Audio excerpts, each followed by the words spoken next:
situation for the Philadelphia Flyers. Good news, big picture-wise, they're in the middle of an 11-2-1 run. Right now, if the season was over, they'd be the Eastern Conference's second wild card team, 20, 12, and 4 overall, including an admirable 12-5-1 record in 9 sets of back-to-back games. That's all the good news. The bad news was they had a little bit of a clunker last night, perhaps even their worst game of the season. But to get more on what took place last night at the Prudential Center in Newark, we'll turn it over to Flyers radio analyst and my friend, Stephen J. Coates. Coatesy, how are you, pal? I'm great, Pete. How are you doing? I think the voice Sounds like your voice isn't doing much better.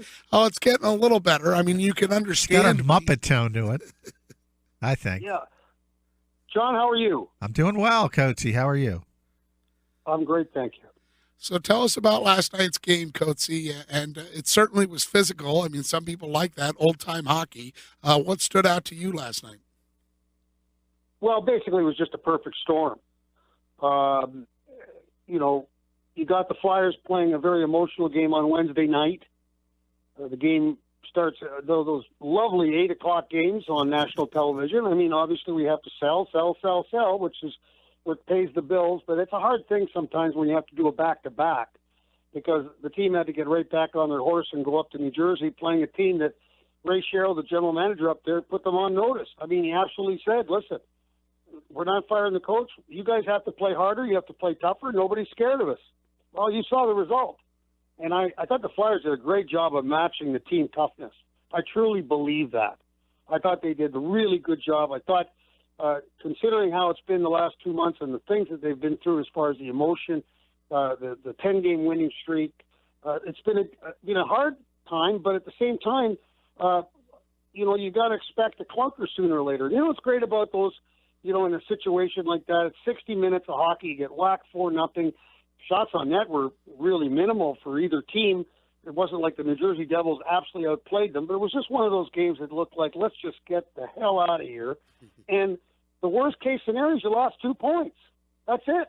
You could lose 9-0, 4-0. You can forget about it, have a nice Christmas vacation, understand that you're right in the hunt, be ready to play next week because now it gets serious. We always play for fun till Christmas, and now we get serious.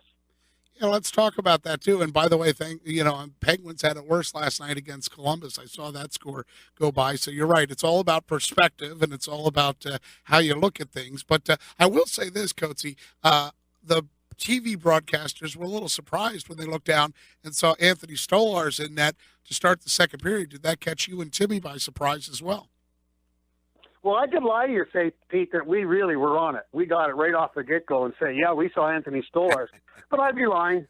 I mean, we don't want, it wasn't like Mason really played a bad first period. Did we think that he was really shaky? Yes.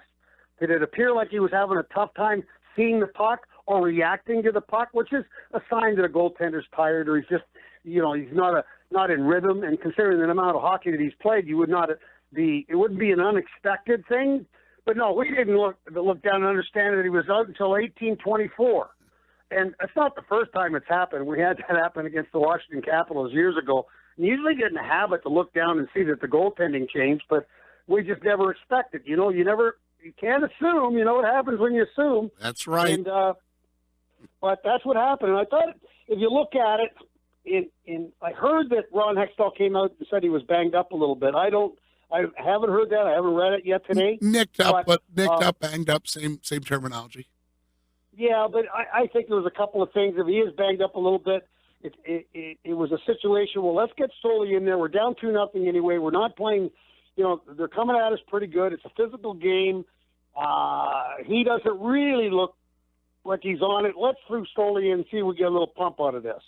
So I'm not surprised at it at all. And Mason talked after the game. He spoke in the locker room on CSN or TCN, I should say. So he spoke on TV after the game, which says to me that whatever the issue was, it can't be that big a deal if he's coming out and talking about it and saying that he said it was just a little nagged thing. And, but I am curious, does Jimmy McCrossan go to him or does he go to Jimmy McCrossan? Well, he would go to Jimmy McCrossan. I mean, the trainer's not going to Stick is unless missing, it's right? flagrantly where you obviously know that he's hurt, and he's not, and the trainer assumes that he's not telling you that he's hurt.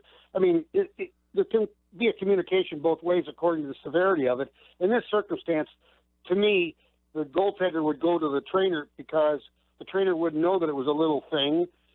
He'd go to him and say, "Hey, listen, what do you think about this?" And he would go then to the coach. The coach would say, "Okay, this is what we're going to do. Here goes Stoli." That would be the line of or the Chain of communication. line Sure. of communication. We're visiting with Flyers radio analyst Steve Coates here on the Sports Bash on 97.3 ESPN. Flyers off today. They won't even be back on the ice again until they practice in Voorhees on Tuesday and then get ready for a very difficult 3-game road trip. They are in St. Louis on Wednesday, San Jose with their 20-12-1 record on December 30th, and Anaheim 17-12-6 on January 1st. So, Steve Coates, we didn't get to talk to you in the wake of what took place against the Capitals, and all kidding aside about the late start times and the national TV audience and that, what steps did the Flyers take, or what did they learn about themselves in that game with the Washington Capitals? Learn they can compete with anybody. I think that if you look at that hockey game, there wasn't any room. And when I say no room, there's just it's so close checking. The teams and the Flyers matched the Washington Capitals in the defensive ability. The Caps got 6 strong defensemen. We all know that. Very experienced defensemen. We have still a group that are finding themselves, but boy, I'll tell you what, they're close. It's a team that's really coming on, and I think that has a lot to do with Dave Haxtell. But when you take a look at that game, you stay in a game with the Washington Capitals that are a heavy team, very strong in the front end with 4 great lines. They got probably one of the best scorers of all time in the game of hockey. And Ovechkin, Belmar did a great job on him.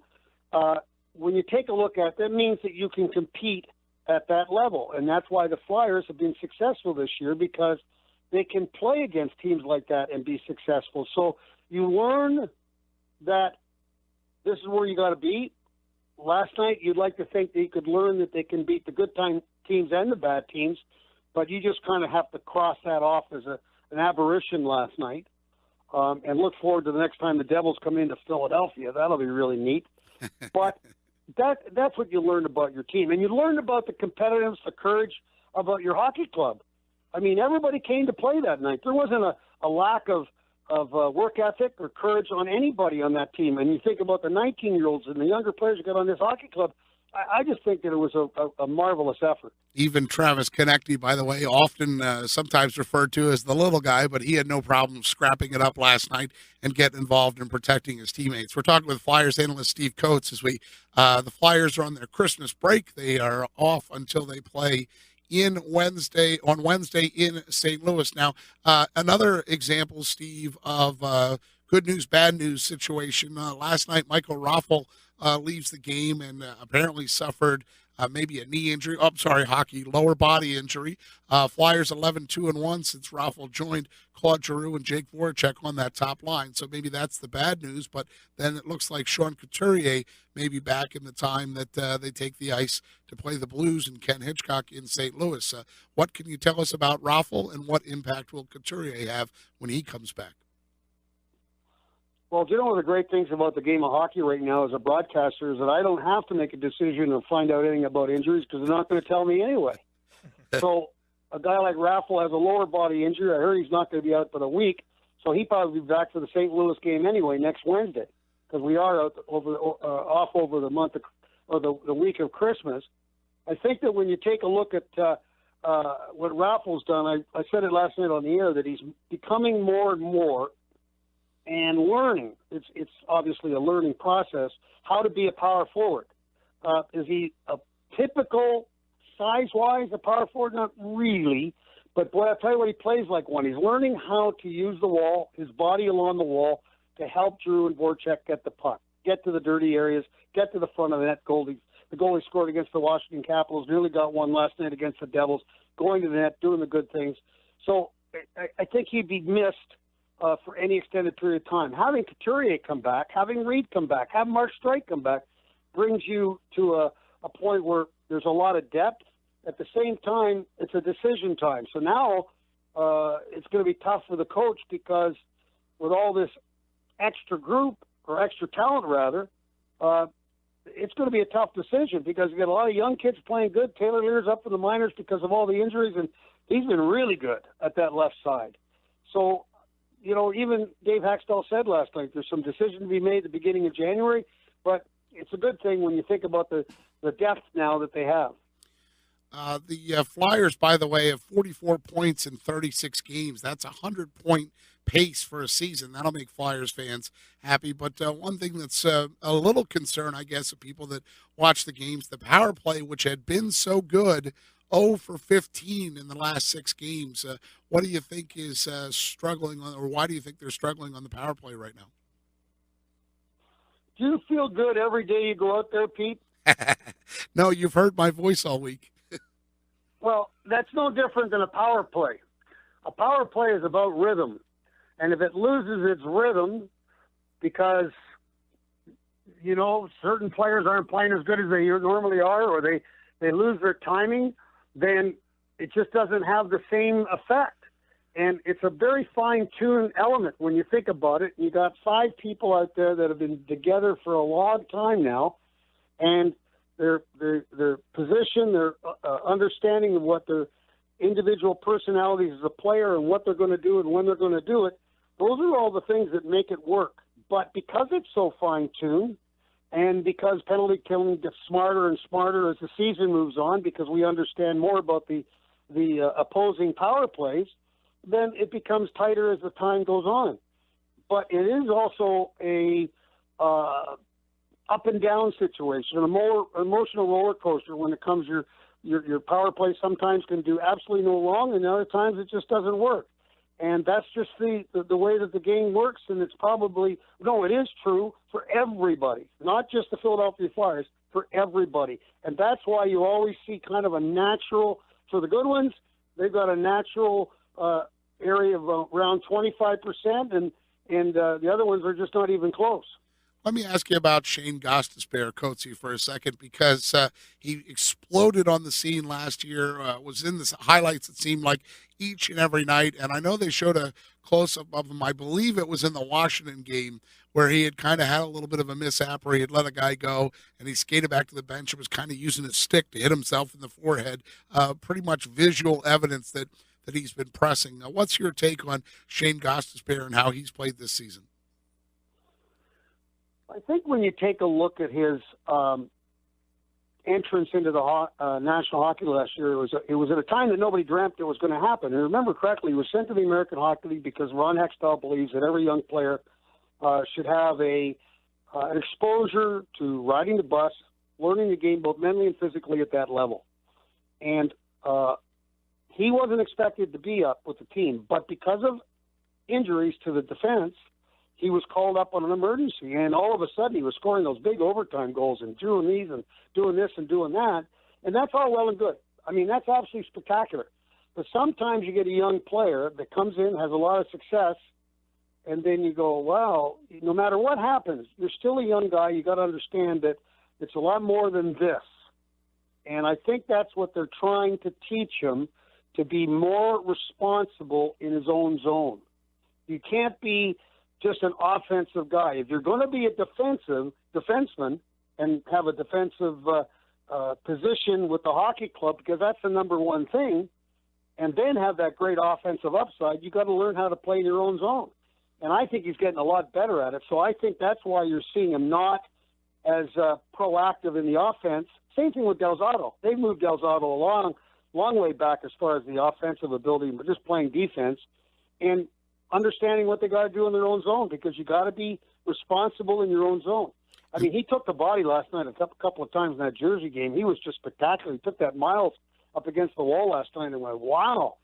So the Ghost has arrived now with a physical ability. Not the biggest guy in the world, but he did a good job. So I think that's the reason you're seeing Ghost probably struggling a little bit from the offensive standpoint, but doing a better job in his own zone. It's a two-way game. Hockey is a two-way game. Steve Coates visiting with us for a few minutes here on the Sports Passion. I guess since I mentioned Ghost and we brought him up, we should talk about the defense overall, because going into Wednesday's game, the Flyers ranked third in goals in the NHL, and production from their defense is a big reason for that. It seems like almost every broadcast in the last couple of weeks, I've seen them put the stat up again where the Flyers have gotten another point. They had a league-high 88 points going into Wednesday's game against Washington. So, that offense does come, and I guess Provorov has a lot to do with it, but all the guys you mentioned, Gudas, Michael Delzato, Brandon Manning, Ghost, Mark Streit, offense from your D position, how does that make a team better? Well, for a lot of reasons, and this is where the game has changed.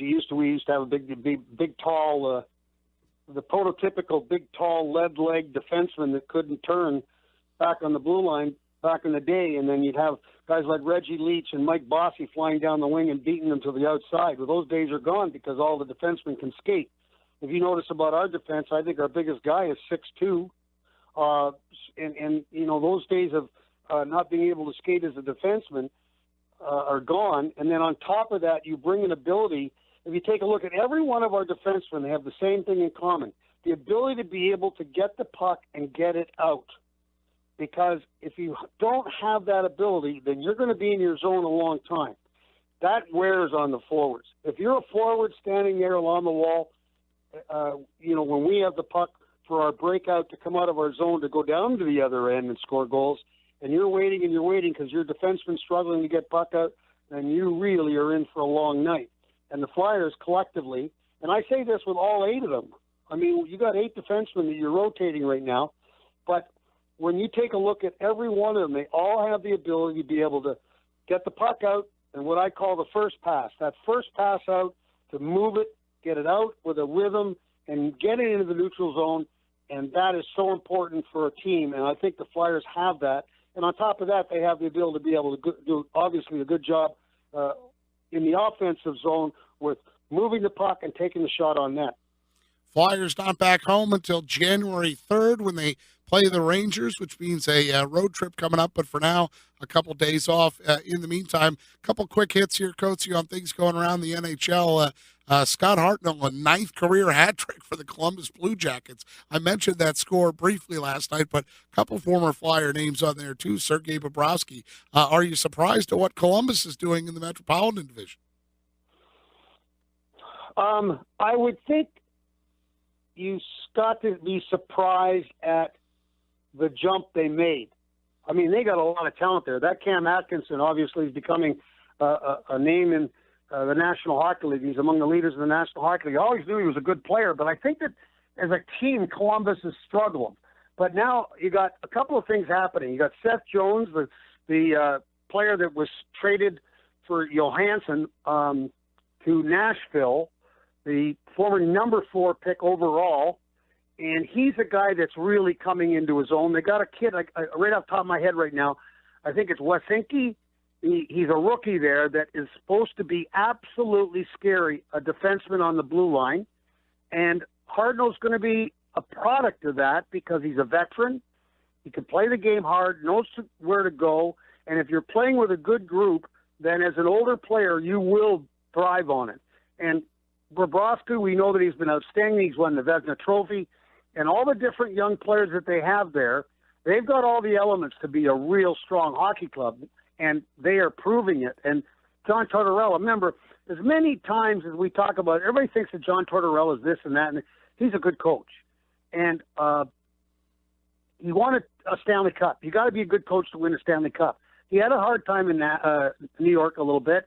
Obviously got himself into a situation where he couldn't fight the country club up there in Vancouver. And Vancouver now is just proving it wasn't John Tortorella. It might be the people in Vancouver. But I think that Columbus it is great for hockey when Columbus does well. The only problem with Columbus winning, like last night, that means 7 times that cannon went off in that building. And I don't know if you've ever heard that thing. It really doesn't come across on television, but it'll knock you right on your butt. I'm not sure what I hate more, Coatsy, the cannon or the dang Chelsea Dagger song that the Blackhawks play. I liked it when that Chelsea Dagger song advertised a beer I did not like it once the Blackhawks adopted it as their song and played it at the Madhouse on Madison over and over and over again. We're visiting with Steve Coates, the Flyers radio analyst. Real quick before we let you go, Jimmy Howard out 4 to 6 weeks. That was a pretty gruesome-looking knee injury in that loss to the Lightning the other week. So, Jimmy Howard, did you see that injury, and your thoughts on that? Well, when you lose Jimmy Howard's been their best player this year. They're a team that are really struggling. I mean, the Detroit Red Wings have been a power over the last 20 years. And then all of a sudden they're really struggling to be able to score goals. And Jimmy Howard has been definitely their best player, but they got Peter Mrazek there, so that's a good backup. He'll come in and fill in, and that'll be the big plus for them. And the kid from Grand Rapids will come up. So, there's a lot of good goaltenders in the minors to come up and fill in, and you never know how they might, like Anthony Stolarz has proven, he's been pretty good too. Steve Coates, Flyers radio analyst, always good when he spends time with us here on the Sports Bash, sir. Merry Christmas to you and yours. Thank you for the time, and we'll catch up with you in the new year. Okay. Hey, John, I got to tell you, can I say something before I leave? Shoot. I love listening to you about football. Hey, thanks, buddy. I love listening to you about hockey because I learned so much. I'm not the biggest hockey guy in the world. So, well, listen, you guys have a Merry Christmas and a Happy New Year, and we'll talk to you next year.